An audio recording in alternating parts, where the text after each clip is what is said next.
Brain fact के मौजूद दोस्तों, अस्सलाम वालेकुम। मैं हूं इरफान। इससे पहले कि मैं आपको बताऊं कि अमेरिका और उसके इत्तेहादी हौसियों से पंगा क्यों नहीं ले रहे, उनके ऊपर उनकी अपनी दी गई धमकी के मुताबिक हमला क्यों नहीं कर रहे, इसका बड़ा सॉलिड और बड़ा ऑथेंटिक जवाब जो कि एक मिलिट्री एक्सपर्ट और मिलिट्री एनालिस्ट ने दिया है एक मिसाइलों की लिस्ट के साथ कि ये वो मिसाइल है जिनकी वजह से अमेरिका हौसियों के साथ पंगा नहीं ले रहा। ये कितने खतरनाक मिसाइल है, इनकी रेंज क्या है और कहां कहां पर ये हिट कर सकते हैं, इसकी मुकम्मल तफसील इस वीडियो में आपको बताई जाएगी। लेकिन पहले आपको बता दूं कि अबू उबैदा जो कि हमास के तर्जमान है, उन्होंने एक बड़ी खबर सुनाई और वो खबर ये है कि उन्होंने इसराइल का हर्मेज 900 जासूसी तैयारा मार गिराया है और अमेरिका का ही सबसे जदीद तरीन ड्रोन तैयारा स्काईलार्क पकड़ लिया है। दोस्तों, ये एक बहुत बड़ी कामयाबी है क्योंकि इन तैयारों को मार गिराने का मतलब है कि हमास के पास जदीद तरीन ऐसे रॉकेट्स और ऐसी कैपेबिलिटीज मौजूद हैं जो कि इन जदीद तरीन जासूसी तैयारों को डिटेक्ट करने में, मार गिराने में और पकड़ने में मदद करती हैं। और यही खबर इसराइल के लिए सबसे बुरी खबर है क्योंकि वो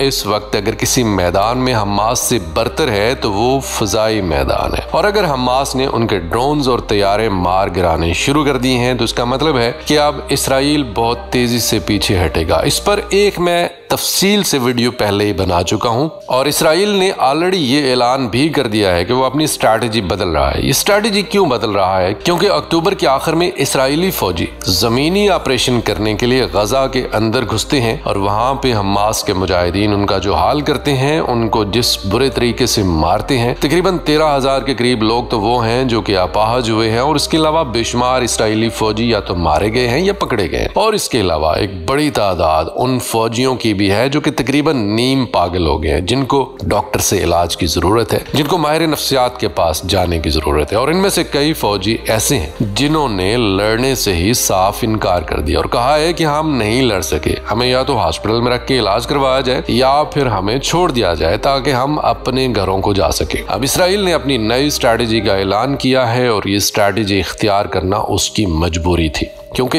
इतनी बड़ी तादाद में हलाकतें हो रही थी जिनकी बुनियाद पर कहने को तो ये अमेरिका के दबाव में आकर फैसला किया गया है, लेकिन दर हकीकत इसके पीछे कहानी ये है कि इतनी बड़ी तादाद में हलाकतें इसराइल के बाकी मानदा फौजियों का मोराल डाउन कर रही थी, जिसकी वजह से अब ये स्ट्रैटेजी इख्तियार हुई है कि टारगेटेड ऑपरेशंस किए जाएंगे। अब दोस्तों, ये बात बड़ी समझने की है कि अब टारगेटेड ऑपरेशंस किए जाएंगे। वैसे तो ये बात सारी दुनिया को पता है, लेकिन अब इसराइल ये बात तस्लीम कर रहा है कि पहले वो जो ऑपरेशंस कर रहा था उनमें बिना सोचे समझे हर एक मासूम शहरी को, बच्चों को, औरतों को निशाना बना रहा था। ये बात किसी से ढकी छुपी नहीं है, लेकिन अब इसराइल खुद ये बात तस्लीम कर रहा है। वीडियो के दूसरे टॉपिक यानी अमेरिका हौसियों से पंगा क्यों नहीं ले रहा, इससे पहले इससे जुड़ी हुई एक और खबर भी आपको दे दूं कि हौसियों ने यूएई यानी यूनाइटेड अरब एमिरेट्स को धमकी दी है कि वो इस पर भी स्ट्राइक करेगा, इस पर भी हमला करेगा। इसकी वजह भी जान लीजिए कि बज़ाहिर ये जो अरब ममालिक हैं ये फलस्तीनियों की हमायत करते हैं, लेकिन सिर्फ दिखावे के लिए करते हैं ताकि दुनिया ये समझे कि ये अरब ममालिक फलस्तीन के साथ है, हालांकि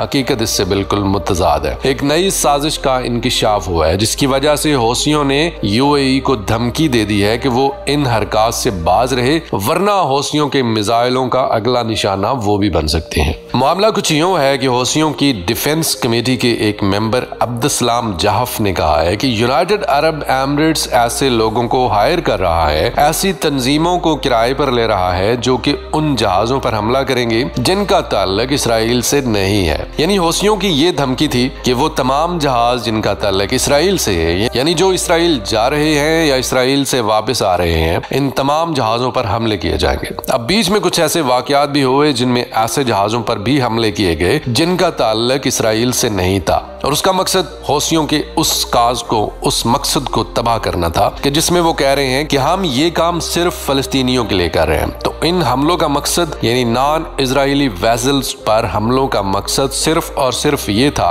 कि हौसियों को बदनाम किया जाए और दुनिया को उनके खिलाफ किया जाए और बताया जाए कि इनका मकसद कुछ और है। ये सिर्फ इसराइली वेसल्स पर हमला नहीं कर रहे बल्कि ये तो हर जहाज को निशाना बना रहे हैं। अब चूंकि यूएई की अपनी तो कोई इस तरह की बाकायदा फौज नहीं है जो कि इन वेसल्स पर हमला करे, अब उन्होंने किराए के फौजियों की खिदमत लेना शुरू कर दी है ताकि वो हौसियों के मकसद को बदनाम करें। और इस बात का पता हौसियों को अब चल चुका है और हौसियों ने इस पर यूएई को धमकी दी है। अब देखना यह है कि क्या यूएई इससे बाज रहता है या फिर वो हौसियों के मिसाइलों का निशाना बनता है। और दोस्तों, अमेरिका हौसियों से पंगा क्यों नहीं ले रहा? ये एक ऐसा सवाल है जो कि बहुत सारे लोगों को परेशान कर रहा है कि आखिर हौसियों के पास ऐसी कौन सी ताकत है जिसकी वजह से अमेरिका उससे धमकियां देने के बावजूद और बार बार मना करने के बावजूद एक भी स्ट्राइक उनके खिलाफ नहीं कर सका। दोस्तों, इस पर बहुत सारे लोगों ने अपनी अपनी नॉलेज के मुताबिक जवाब दिए हैं। आज मैं आपको एक ऐसा जवाब इसका देने जा रहा हूं जो कि एक एक्सपर्ट ने बड़ी मेहनत के साथ तैयार किया है। पहले इन एक्सपर्ट का नाम सुन लें। इन एक्सपर्ट का नाम है फाबियान हिंस। ये एक मिलिट्री एक्सपर्ट और मिलिट्री एनालिस्ट है। उन्होंने हौसियों के पास जो मिसाइल्स हैं उनकी एक लिस्ट तैयार की है। इस लिस्ट में बहुत सारे मिसाइल्स ऐसे हैं जो कि यूरोप के बेशुमार नेटो कंट्रीज के पास भी नहीं है। इस लिस्ट पर जाने से पहले मैं आपको इन मिलिट्री एक्सपर्ट की थोड़ी सी काबिलियत बताना चाहूंगा ताकि आपको ये पता चले कि ये लिस्ट और ये खतरा कितना ऑथेंटिक है कि अगर अमेरिका हौसियों से छेड़छाड़ करता है तो हौसी उसको किस तरीके से जवाब देंगे। फाबियान हंस, सबसे पहले जान लीजिए कि फाबियान हंस एक इंडिपेंडेंट OSINT एक्सपर्ट है। OSINT का मतलब है दोस्तों ओपन सोर्स इंटेलिजेंस, जिनका फोकस मिडिल ईस्ट और नॉर्थ अफ्रीका के इलाके में मिसाइल पर तहकीक करना है। करंटली फाबियान हंस international institute for strategic study में एक कंसल्टेंट के तौर पर काम कर रहे हैं और इससे पहले James Martin centre for proliferation studies में एक रिसर्च एसोसिएट के तौर पर काम कर रहे थे। उन्होंने free work, Isfahan, Berlin university और अमेरिकन यूनिवर्सिटी ऑफ बेरूत से स्टडी मुकम्मल की है।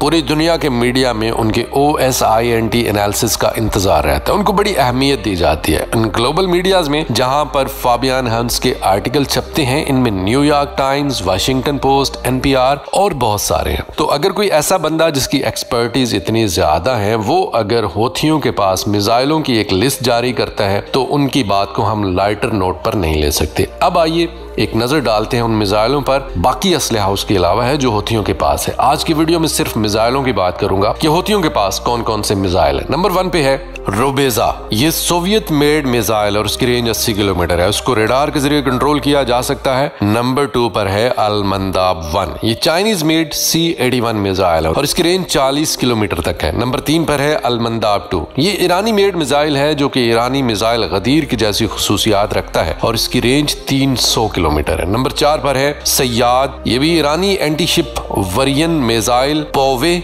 35 का ही एक मॉडल है और इसकी रेंज 800 किलोमीटर है। इसको रेडार के जरिए कंट्रोल किया जा सकता है। नंबर 5 पर है कुद्स Z0। ये भी ईरानी एंटीशिप मिसाइल पोवे 35-1 का एक वेरिएंट है और इसकी रेंज भी कमोबेश 800 किलोमीटर। नंबर 6 पर है सिजल। ये भी ईरानी मेड मिसाइल है जिसकी रेंज 180 किलोमीटर है। नंबर 7 पर है मोहित। ये रशियन मेड मिसाइल SA-2 सीम का अपग्रेडेड मॉडल है जिसको ईरान की मदद से अपग्रेड किया गया है। नंबर 8 पर है आसिफ। ये भी ईरानी एंटीशिप मॉडल फतह 313 का अपग्रेडेड वेरिएंट है और उसकी रेंज 450 किलोमीटर है। नंबर 2 पर है तनकील। ये ईरानी एंटीशिप मिसाइल राद 500 से मिलता जुलता मिसाइल है जिसकी रेंज 500 किलोमीटर है। नंबर 10 पर है फलक। ये ईरानी मदद से तैयार किया गया लोकल यमनियन प्रोडक्शन मिसाइल है जिसकी रेंज 140 किलोमीटर है। नंबर 11 पर है अल बहर अल अहमर। ये भी यमन का लोकल बनाया गया मिसाइल और जिसमें ईरानी मदद भी शामिल है। इसकी रेंज के बारे में इल्म नहीं है। नंबर 12 पर है मायून। ये भी ईरान और यमन का बनाया गया मुश्तरका मिसाइल और उसकी रेंज के बारे में भी मालूम नहीं है। तो दोस्तों, ये वो खतरनाक लिस्ट है जिसकी मदद से हौसी इस वक्त रेड सी में छाए हुए हैं और अमेरिका, बरतानिया वगैरह उनसे छेड़छाड़ नहीं कर रहे। और दोस्तों, अभी ताजा तरीन इतलात के मुताबिक उन तमाम धमकियों को, उन तमाम खतरों को नजरअंदाज करते हुए जो अमेरिका ने हौथियों को दे रखी हैं और बार बार कह रखा है कि हम तुम्हें इसका मजा चखाएंगे,